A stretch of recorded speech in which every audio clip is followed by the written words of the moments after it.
Hi, thanks for watching. So I want to continue even more on this topic of, the serotonin and the dopamine, the relationship, and maybe the exaggerated inverse relationship with the cluster B and people with addictive issues. And I want to talk about not just how it could produce a personality disorder, but how it's shown up in my personality disorder, how I've experienced, let's say, the demonic phenomenology of having at times I think, very low serotonin. And I want to talk about how that's shown up in my life. I talked about theoretically how it could show up, but I want to talk about how it's been in my experience, and also how I've maybe struggled and maybe had some successes and maybe some limited success in dealing with it. Partly because psychology doesn't really offer a very clear presentation of this as an explanation of cluster B pathology.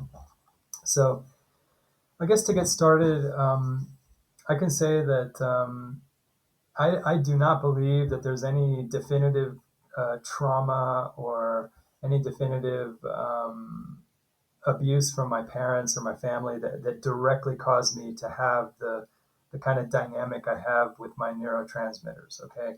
Because I have a brother and sister that had as much or even more, call it neglect or unhealthy, toxic experience, and they don't have the same. I think the extreme inverse relationship between dopamine and serotonin, like I do. I can just tell in their behavior that I have a much more crashed serotonin when I'm really activated in the dopamine, and and that really even my parents. Well, no, my parents are cluster B. I can see it in them, but I'm definitely different from my brother and sister. So first of all, I don't want to, it's not to say there was toxic stuff in my family for sure, but I just don't think that caused me to have this neurology. Okay, what maybe could happen is maybe it could activate maybe some of the extreme dynamics. Like, I already had the disposition, but when I was young, I was really prone to night terrors. Even younger than 2 years old, I would get really anxious, really, really panicky, being left alone in the dark, and maybe from a very early age, I was showing that I probably had a baseline dopamine level maybe too elevated, and maybe my baseline serotonin was too inhibited.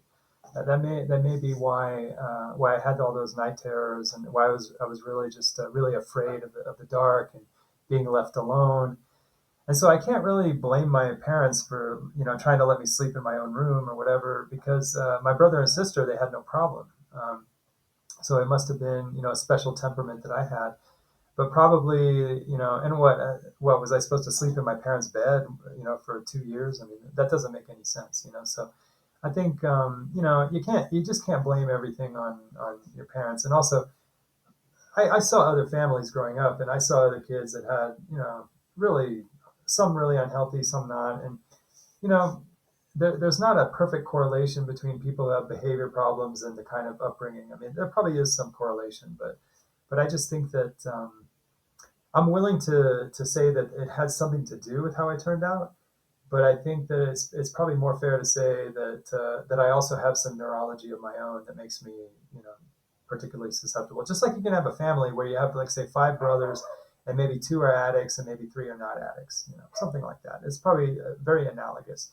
But in any case, so I was talking in the other videos about how I believe that as serotonin goes down, okay, it's less that we are a person with different moods, but it's more like we're different people being transformed, where each mood is a transformed state, basically. And it's almost like I would call that poetically, not literally, poetically. I reserve the right to be poetic. They're almost like distinct demonic states. Okay, so the more the serotonin rises, the less demonic and the more human, and it's just one human with different moods. As the serotonin goes down, I think you're no longer one person. You really do become separate, entities. That like, say, in my case, when I had a crush on a girl, I was just taken into another state, literally. And maybe some people would say I was creepy, maybe other people would say I was weird. But the bottom line is that, to explain that would be, the serotonin was so low that part of me, that humanity that could have set the trunk of the tree, that was just gone. And so I became sort of disembodied, demon, like demon potentialities, And so one of those was, having a crush on somebody or being attracted. And, I'm embarrassed about that, but also at the same time, it makes perfect sense. If the part of you that has a humanity, if that's degraded enough or inhibited enough, then you're just only driven by I don't know how to say it, just like this activated state, and it doesn't have the other layers of humanity, to make it a more recognizable to others as a more human, entity, call it, or a state. So that's one example for me. The other would be I had a gambling addiction, and I was just in a state where it wasn't just the addiction that got my serotonin down. I also had lost a job, and I was just in a really bad place. I was dumped from a relationship, and I was just, really in a very. I was also turning 40, you know, so there was a lot of things going on where I just had a lot to feel terrible about, and for whatever reason, I guess my neurotransmitters, they just don't. They can fall out of balance really easily, and I guess it was just one of those times in life where I think my serotonins must have gone very, very far down, and so I was just an out of control, gambling addict basically. And so I don't know how people saw me. It's hard to say, but I imagine it must have been very confusing to people who thought they knew me, to see me really just kind of losing my crap and just being totally compulsive and just kind of lost into this stupid world. And I can sort of imagine because when I used to go to the casinos, I'd see like old people playing the machines, and it just seems so sad, how people could just lose their lives and just be plugged into a machine or sitting at the tables, and it's just like, it's very depressing. It's depressing to watch. Even though the person playing may be very excited. So I guess those are two examples of how I was kind of, I could honestly say, like in different demonic states. Um, and again, I use the word demonic. I think it's important to have poetry in life, and so we should have poetry, but know it's poetic. You know, the problem I see in the United States is not just that we lack poetry, but we confuse poetry when we have it with reality, and then we have these weird debates about whether it's literally true, and that's a waste of time. Poetry is poetry. We should understand that. And so I think, let me see if I can think of any other states for me that were kind of like demonic. Other people have told me that when I would get angry, sometimes it would be very uncomfortable to see me angry because it would be kind of like an inhuman anger, you know. And I guess my explanation for that must be that I must have had my serotonin levels very low.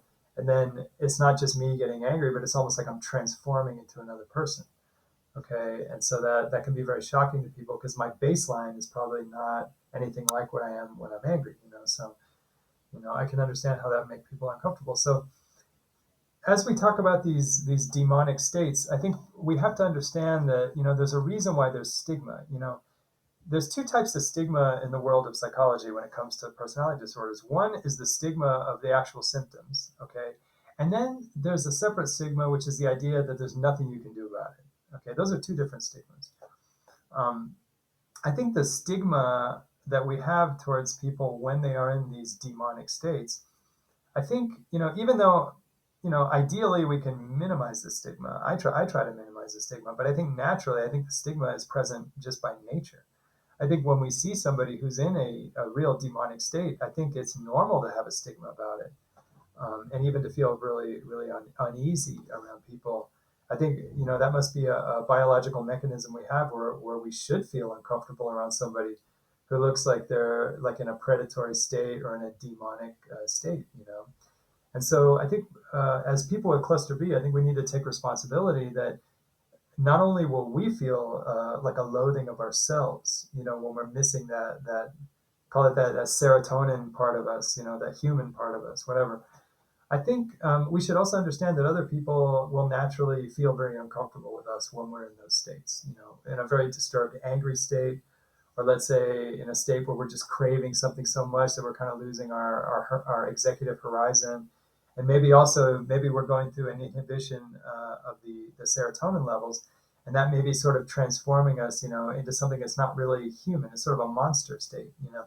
Now, like in kind of like a philosophical sense, I think we should admit the monster states as part of humanity. Okay, so I shouldn't say human versus inhuman, but I think, in just practical, vernacular of our experience, I think we do have to understand that humans are capable of these sort of like demonic monster states, and that it's only natural that other people will feel uncomfortable. Okay, so I think, if there's ever a time where where we can do the equivalent of, like, say, an alcoholic, coming to Alcoholics Anonymous, or a drug addict going to Narcotics Anonymous, the equivalent for us with personality disorders is to understand that, not only do we have an issue with call it our dopamine, serotonin, whatever, but that, when we're in the right combination, the right configuration, okay, we can have these demonic states that can really bother people and can really cause tremendous problems. Um, Even if I'm behaving perfectly, okay, if I go to a job and people feel uncomfortable around me, they just get a vibe, they just feel like I'm like some kind of creepy person, there's a much higher chance that I'll get fired for a much more minor offense than someone else who fits in. You see? And so even if we're very careful with our jobs and we hardly make mistakes, we still have a higher risk of getting fired from a job, or having trouble in a career, or having trouble in our social lives, because of these issues that we have with our neurotransmitters. Okay, so I think it's really important at some point that, we look at the recovery not so much as just, oh, I just want to be happier, but I want to be a more complete person, and also I want to get along with people and make other people feel comfortable. You know what I mean? And so I think it's really important to look at it that way, as kind of like, really facing the music. That, the problem that I have is not just causing a problem for me, but it's causing a problem for others and for my ability to relate to others. Okay. And so, however I'm going to get better, I have to look at it as a conditioning program where I'm going to find a way to fit into the world better, without sacrificing my individuality. We can still have our individuality, but the idea is that, we have to come to a place where we without sacrificing our individuality, we really want to fit in better, and we want to address whatever is going on with us that could be causing the problem. So, like, one idea that just occurred to me is that, I sometimes think that maybe, like, the 12-step programs, like the Alcoholics Anonymous, the Narcotics Anonymous, I think they should open up broader, and maybe they already have, to also invite people with adjacent issues to come in and to be able to participate. Because, like, say, in my case, as a person with cluster B, like, I don't smoke, I don't do coffee, like, I stopped doing all those things, and also I don't drink, but, and also, like, I even have some other things, like, I avoid really really tasty foods, and, I have my own, kind of like ways of kind of managing my, call it, my neurotransmitters. But I think that, a person should be allowed to go into a 12-step program and say that, for my own reasons, I need to also regulate my use of substances, in the sense of maybe not doing it, or whatever, or doing it much less. And I think people like us should be welcome in those spaces, and we should, hopefully, psychology can convince the public that we're so similar that we deserve to be in the same group, so that we can have that community and join something that's already established as a a well understood, program, for finding stability in life, if you invest into it. So, yeah, so I do think that, I'm not just saying there's similarities with addiction just to say it. I'm saying it because I'm seeking a way that people like us can be integrated into something that's already established, that can help form some of the conditioning and the kind of the lifestyle management that can help us kind of get our levels, at least better. Now, if you ask me, like, do I think now I have really high levels of serotonin? Okay, I would say probably. Honestly, I feel like I probably have chronically low levels of serotonin. Okay, so I'm not going to be gushing with, humanity at any point, but I do think that I have variable levels of serotonin. So, anything I can do to get it even up to, like, even a mediocre level, is, to me, is that really adds a lot more possibility. And then using mindfulness and just trying to be just aware of, my condition and stuff, that can help me, sort of adapt. And I think I've had moderate success with that. So, So that's basically the message. Going towards alcohol addiction recovery